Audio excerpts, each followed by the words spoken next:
2025년 어느 날 항공기 제조사 조비의 선적 목록에 아주 이상한 품목이 하나 발견됩니다. 네. 항공기 부품이나 배터리 이런 게 아니라 무게가 무려 10톤에 달하는 거대한 부유식 도크였죠. 10톤짜리 도크요?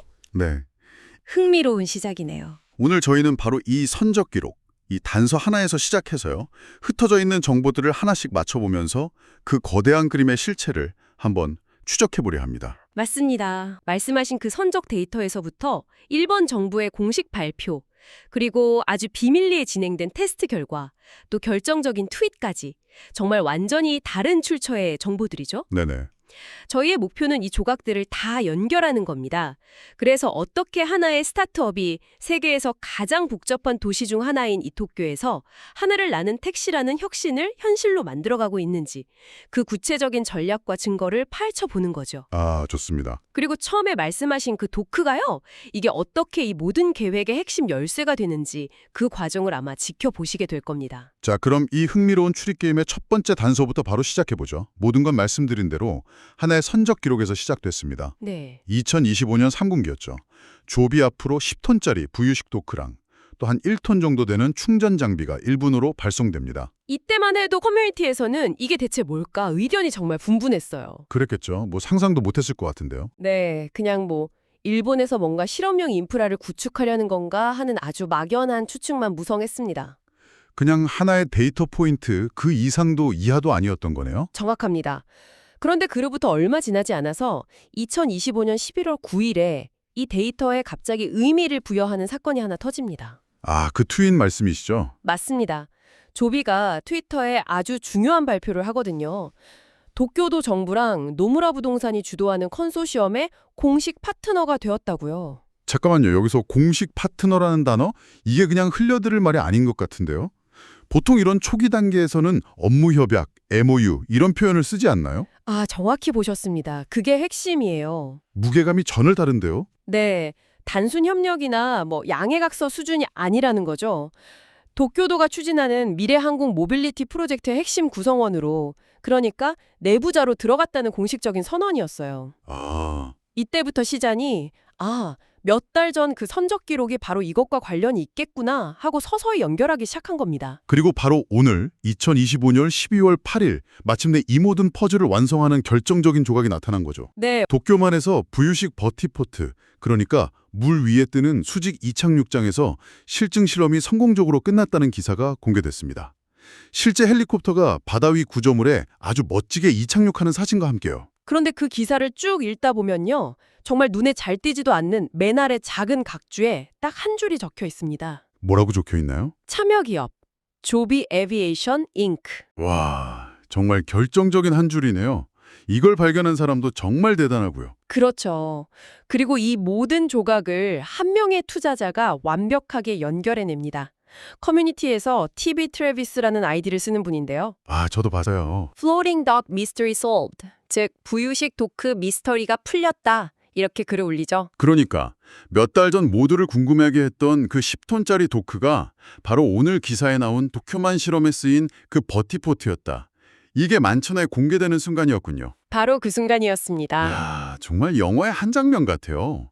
익명의 선적 데이터라는 물리적 증거에서 네. 정부 프로젝트 참여라는 공식 발표, 그리고 실제 버티포트 테스트 성공이라는 실물 증거까지 이 모든 게 하나의 타임라인으로 완벽하게 맞춰지네요. 이건 우연의 일치라고 볼 수가 없죠. 오히려 우리가 주목해야 할 점은 이 일련의 과정이 보여주는 조비의 전략적 치밀함입니다. 치밀하며. 네.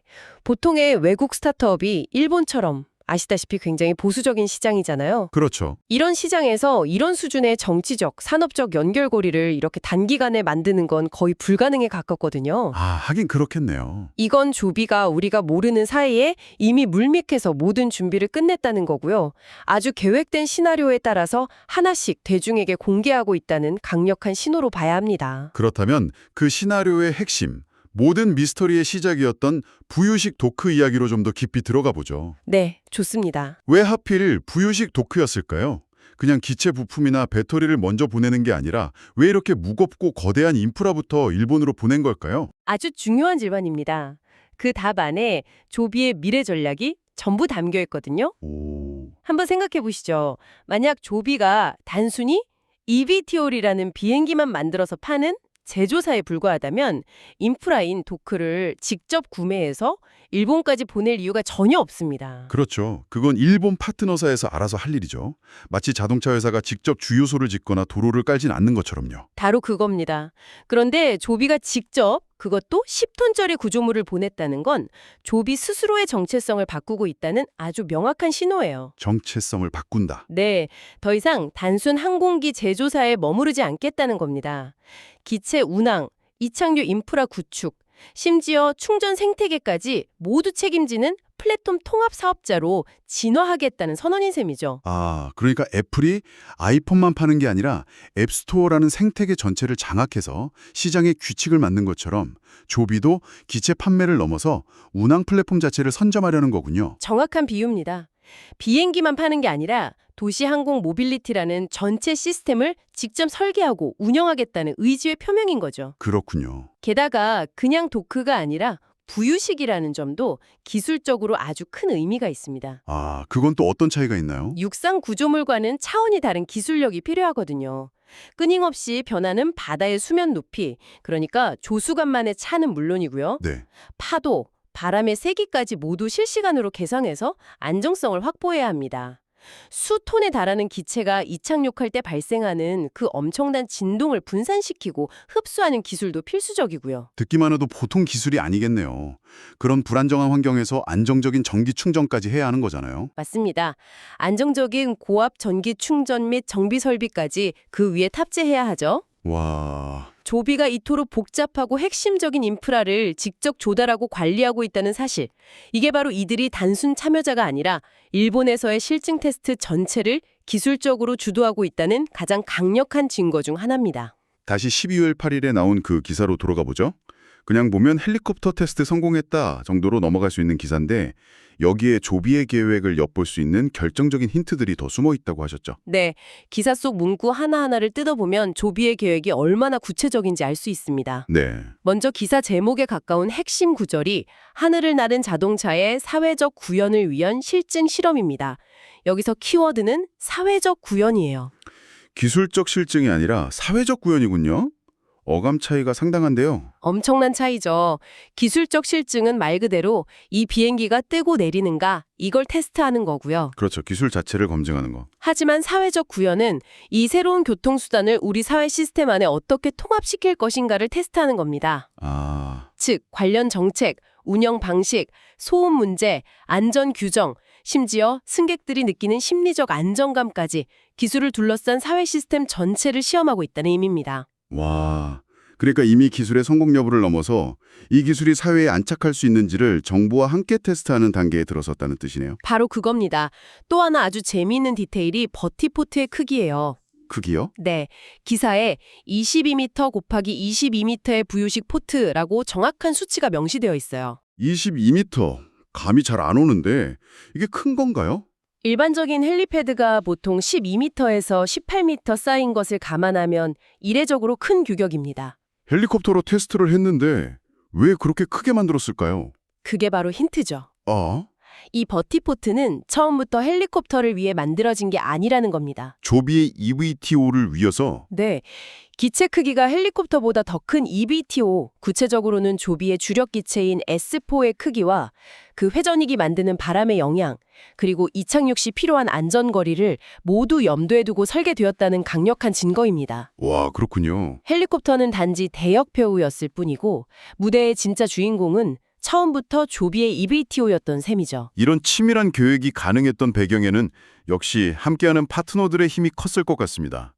조비 스스로 공식 파트너라고 자신 있게 밝힌 그 컨소시엄 면면이 정말 대단하더군요. 그야말로 일본의 어벤져스 팀이라고 할 수 있습니다. 각자의 역할이 아주 명확해요. 네. 먼저 인프라와 부지는 일본 최고의 도시개발사이자 미츠이 그룹의 핵심인 노무라 부동산, NRE가 책임집니다. 버티포트를 어디에 어떻게 설치할지 결정하는 역할이죠? 실제 운항은 항공사가 맡아야겠죠? 물론입니다. 실제 항공 운항 플랫폼은 일본의 국민 항공사인 ANA 홀딩스가 담당합니다. 아, ANA요? 네. ANA가 가진 수십 년의 항공 안전 노하우와 관제 시스템, 인력을 그대로 활용하겠다는 거죠. 그리고 지상교통과의 연계 시스템은 일본 최대 기업인 토요타가 구축합니다. 아, 그 토요타의 역할이 정말 중요하겠네요. 하늘에서 내린다고 끝이 아니니까요. 목적지까지 끊김없이 이동하는 경험, 소위 심리스한 이동이 핵심이잖아요. 를 책임지는 겁니다. 그리고 정부가 있군요. 네, 이 모든 것의 제도적 기반과 규제, 인허가 문제는 도쿄도 정부가 직접 나서서 해결합니다. 부동산, 항공, 자동차, 그리고 정부까지 필요한 모든 조각이 다 모인 거죠. 이건 단순히 우리 비행기 좀 사주세요 하는 수준의 영업이 아니네요. 전혀 아니죠. 아예 도쿄의 미래도시 항공 모델을 저희와 함께 만드시죠 라고 판을 짜고 들어간 거군요. 차원이 다른 접근입니다. 조비는 일본 AAM, 그러니까 미래항공 모빌리티 생태계의 단순한 공급자가 아니라 생태계의 기본 설계도를 그리는 핵심 파트너가 된 겁니다. 자, 그렇다면 이 거대한 프로젝트의 최종 목표 시점은 언제쯤으로 봐야 할까요? 공식적으로는 2030년 상용화를 이야기하던데 지금까지의 정황들을 보면 훨씬 더 빨라질 수도 있을 것 같은데요? 충분히 가능성이 있습니다. 사실 이런 대규모 정부 주도 프로젝트는요, 공식 목표 시점보다 한 2, 3년 정도 앞서서 부분 상용화나 시범 운행을 시작하는 경향이 있습니다. 아, 왜 그런가요? 국제 행사 유치나 조기 투자 유치, 그리고 대중의 관심을 유도해야 하는 그런 현실적인 이유들 때문이죠. 이를 바탕으로 현실적인 로드맵을 한번 추론해 볼 수 있습니다. 한번 그려주시죠. 올해인 2025년은 지금 보시는 것처럼 부유식 포트를 설치하고 헬리콥터로 실증을 완료하는 단계입니다. 충전 장비도 이미 들어왔고요. 네. 내년인 2026년에는 드디어 조비의 EVTOL 프로토타입 기체가 일본으로 반입될 겁니다. 그래서 지상에서 전기 시스템 연동 테스트를 시작할 거고요. 그리고 2027년에는요? 2027년에는 도쿄만 상공에서 EVTOL 무인 시험 비행을 하면서 비행 경로의 안전성을 검증하겠죠. 2028년에는 이제 조종사가 탑승한 유인 실증 비행이 이루어지고 동시에 ANA의 운항 스태프와 정비 인력 훈련도 본격적으로 시작될 겁니다. 그럼 우리가 실제로 돈을 내고 타볼 수 있는 시점은 언제가 될까요? 그게 제일 궁금한데요. 2029년이 실질적인 시작점이 될 가능성이 매우 높습니다. 2029년이요? 네, 처음부터 도심 한복판을 날아다니기보다는 오다이바 같은 관광지나 도쿄의 여러 섬을 연결하는 비교적 안전한 노선에서 제한된 유상 승객을 대상으로 시범 운행을 개시하는 거죠. 아, 단계적으로 접근하는 거군요. 그렇죠. 그리고 마침내 2030년 도쿄 최초의 상업용 에어택시 서비스가 정식으로 문을 열게 될 겁니다. 결국 2029년의 시범 운행이 사실상 상용화의 첫발이라고 볼 수 있겠습니다. 이야기를 듣다 보니 다시 처음의 질문으로 돌아가게 되네요. 이 모든 계획의 시작점이자 핵심 기반 시설이 바로 바다 위에 떠 있는 버티포트잖아요. 네, 그렇죠.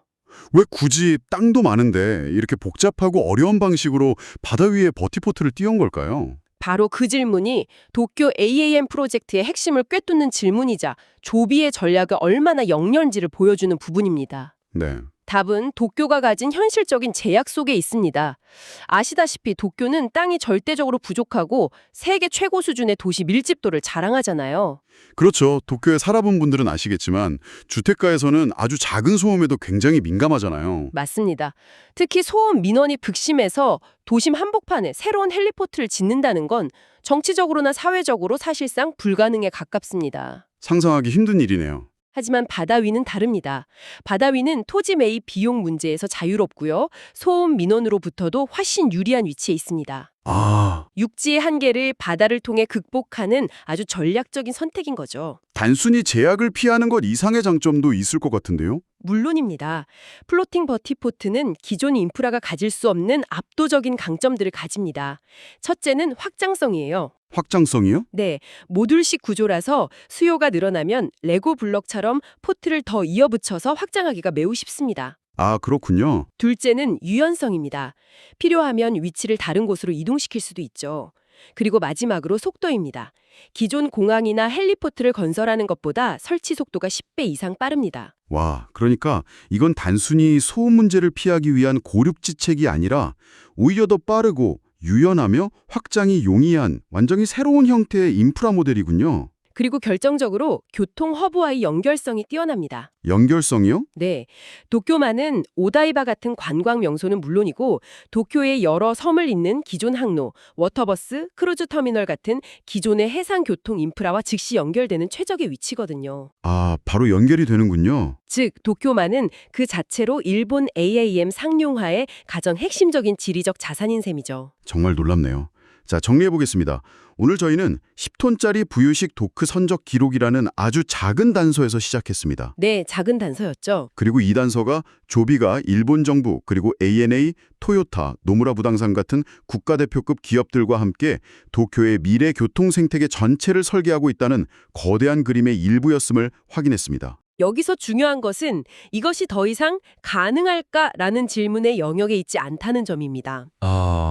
이미 물리적인 인프라가 설치되었고 실제 헬리콥터를 이용한 테스트까지 성공적으로 완료됐잖아요. 네, 그렇죠. 이제 남은 것은 언제라는 시간의 문제라는 것을 이 모든 증거들이 명확하게 보여주고 있습니다. 아이디어나 계획 단계가 아니라 이미 실행 단계로 깊숙이 들어왔다는 말씀이시군요. 네, 이 사건의 진짜 의미는 조비가 단순히 하늘을 나는 멋진 비행기를 파는 회사가 아니라는 거예요. 그럼 어떤 회사인데요? 도시가 가진 가장 어려운 문제, 즉 공간, 소음, 규제라는 이 3대 난제에 대한 솔루션을 제공하는 기업으로 진화했다는 점입니다. 아, 솔루션을 제공하는 기업. 네, 기술을 파는 것을 넘어서 문제 해결 능력 자체를 파는 회사로 거듭난 것이죠. 그렇군요. 그렇게 보니 도쿄만 위에 떠 있는 저 버티포트가 단순한 구조물이 아니라 조비의 새로운 정체성을 보여주는 하나의 상징처럼 느껴집니다. 정확합니다.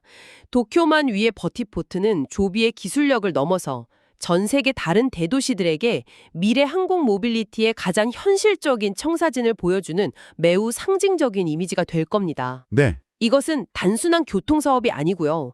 도시의 스카이라인과 사람들의 이동 방식, 즉 도시의 풍경 자체를 바꾸는 일의 시작이죠. 만약 세계에서 가장 까다롭고 복잡한 도시 중 하나인 도쿄에서 이 모델이 성공한다면 과연 다른 대도시들에는 어떤 영향을 미치게 될까요? 큰 파장이 있겠죠. 어쩌면 우리는 지금 전 세계 도시 항공 모빌리티의 표준 설계도가 만들어지는 역사적인 순간을 목격하고 있는 건지도 모릅니다. 당신이 사는 도시 하늘은 언제쯤 그리고 과연 어떤 모습으로 열리게 될까요?